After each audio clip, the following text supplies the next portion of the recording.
हिंसक चरम पर देखने को मिल रही है पश्चिम बंगाल में, जहां पहले 8 अगस्त को जब ये घटना घटती है तो उस वक्त झूठ बोला जाता है, परिजनों से वो कहा जाता है कि आपकी बेटी ने आत्महत्या कर ली है, उनका शव, अभया का शव तक देखने नहीं दिया जाता है। और लगातार सुर्खियों में आकर के ममता बनर्जी अलग अलग तरीके से बयान देकर के राम और वाम का नाम लेकर के चली जाती है कि जो कुछ भी हुआ अस्पताल में, जो तोड़फोड़ हुई है, उसका आरोप भी लगा जाती है कि राम और वाम की राजनीति के तहत ये सब कुछ हो रहा है और अब सड़कों पर उतर करके प्रदर्शन कर रही है। तो दूसरी तरफ भारतीय जनता पार्टी जो धरने पर बैठी हुई थी, पश्चिम बंगाल की पुलिस ने उन्हें उठा करके साइडलाइन कर दिया है, जबकि ये पहले ही ऐलान कर दिया गया था, क्योंकि कल 15 अगस्त था, तो देखते हुए 16 अगस्त को तय किया गया था कि विरोध प्रदर्शन किया जाएगा। अब एक तरफ कोलकाता से ये तस्वीरें सामने आ रही हैं, पश्चिम बंगाल की राजधानी से, जहां ये पूरी घटना आजकल मेडिकल कॉलेज में घटी।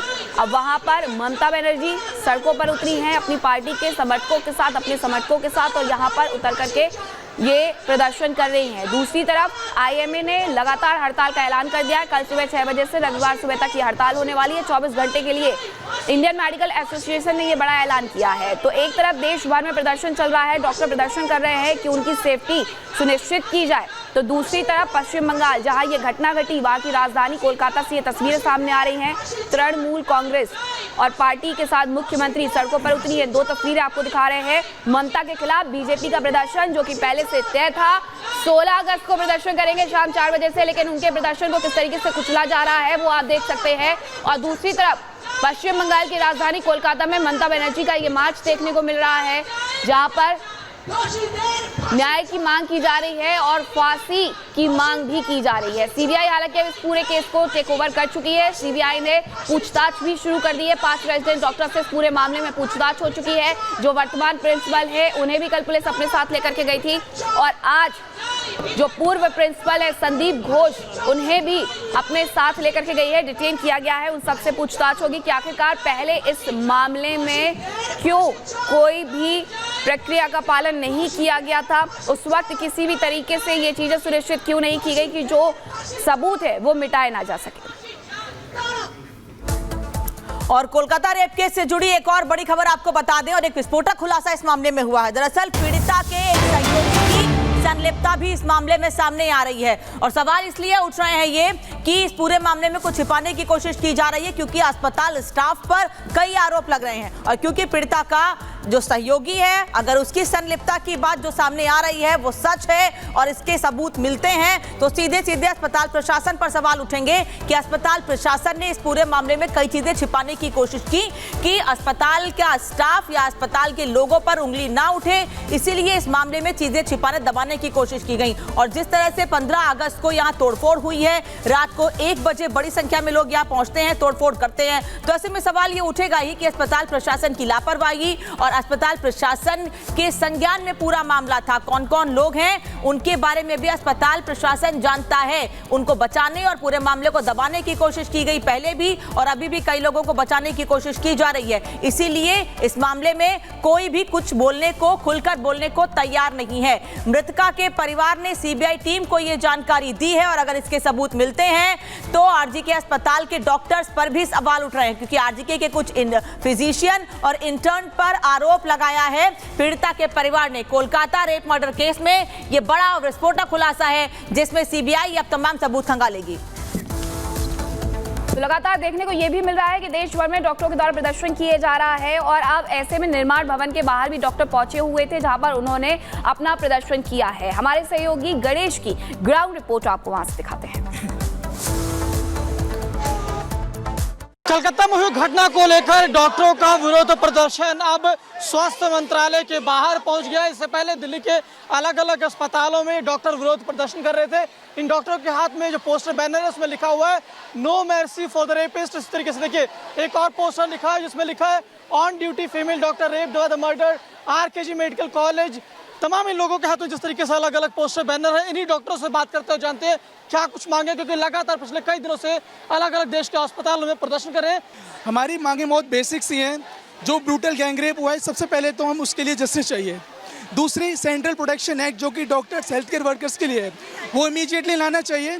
अब बहुत हद पार हो गई है। सरकार हमारी मांग जल्दी से जल्दी माने, जिससे कि हम लोग भी नहीं चाहते कि स्ट्राइक ज़्यादा हो। हम लोग बस अपनी मांगे पूरी करवाना चाहते हैं। जैसे मांगे पूरी हो जाएंगी, ये स्ट्राइक भी हम लोग इतनी जल्दी खत्म कर देंगे। उम्मीद है जिस तरीके से सीबीआई की जांच आदेश दिए गए हैं, जांच भी अब शुरू हो चुकी है, आप लोगों की मांग पूरी होगी?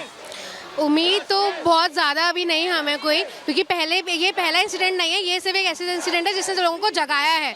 डॉक्टर्स के ऊपर अटैक्स पहले भी हो चुके हैं, चाहे वो मेल हो चाहे वो फीमेल हो। ये एक जेंडर प्रिडिस्पोजिशन हम नहीं कर सकते, इसीलिए हम सेंट्रल प्रोटेक्शन एक्ट की मांग कर रहे हैं। क्या कहेंगे जिस तरीके से आप लोग प्रदर्शन के लिए उतर पड़े हैं, आप लोगों की मांग क्या है? क्योंकि लगातार सीबीआई की जांच के लिए कोशिश चल रही है, जांच भी हो रही है, अब आप स्वास्थ्य मंत्रालय के बाहर भी।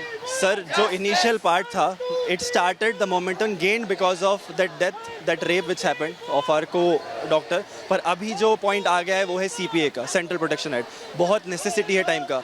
जब हम इस चीज़ के लिए लड़ रहे हैं तब भी ऑन गोइंग कंटिन्यूस असॉल्ट है डॉक्टर पे, तो अगर अभी भी नहीं लाएंगे तो कब लाएंगे?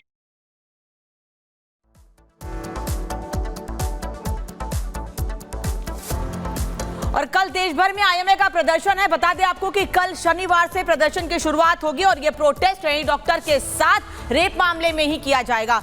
कल यानी शनिवार से इस प्रोटेस्ट की शुरुआत होगी और रविवार सुबह 6 बजे तक ये प्रोटेस्ट जारी रहेगा। आईएमए का देश भर में अलग अलग जगहों पर यह प्रदर्शन है और नाराजगी एक ही बात को लेकर, नाराजगी इसी बात को लेकर कि एक ट्रेनी डॉक्टर अपने अस्पताल के भीतर भी जहां वो काम कर रही है वहां भी सुरक्षित नहीं है। वहां पर कुछ बाहर के लोग घुसकर उसके साथ रेप करते हैं। बल्कि ये भी कहा जा रहा है पीड़िता के परिवार की ओर से कि अस्पताल का स्टाफ भी इसमें शामिल है, जिसमें कुछ फिजिशियन और कुछ इंटर्न का नाम भी उसके परिवार के लोगों ने लिया है और वो कह रहे हैं कि उनसे भी पूछताछ की जाए, इस एंगल पर भी पूरे मामले की जांच की जाए। और अब आईएमए भी प्रदर्शन करेगा इस पूरे मामले में। एक तरफ देश भर में जगह जगह डॉक्टर सड़कों पर हैं और लगातार अपनी सुरक्षा की मांग कर रहे हैं, महिलाओं की सुरक्षा की मांग कर रहे हैं, इस मामले में सच्चाई सामने लाने की मांग कर रहे हैं। तो वहीं दूसरी ओर अब आईएमए भी पूरे देश भर में प्रदर्शन करेगा। कल पूरे देश भर में आईएमए का प्रदर्शन होगा और रविवार सुबह 6 बजे तक ये प्रदर्शन जारी रहेगा। यानी कि यह हड़ताल करीब 24 घंटे की होगी। कल से इस हड़ताल की शुरुआत होगी और 24 घंटे तक हड़ताल पर रहेंगे।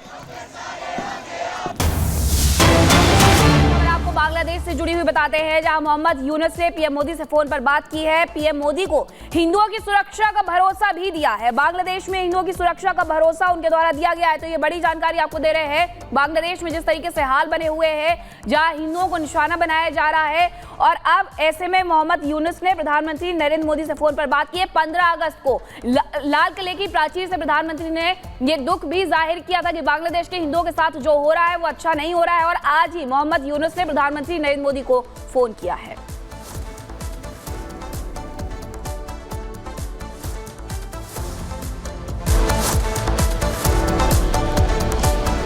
प्रहार में आज शाम आपके लिए लेकर आ रही हूं ममता को क्यों याद आए राम, जिस पर मच गया है सियासी संग्राम।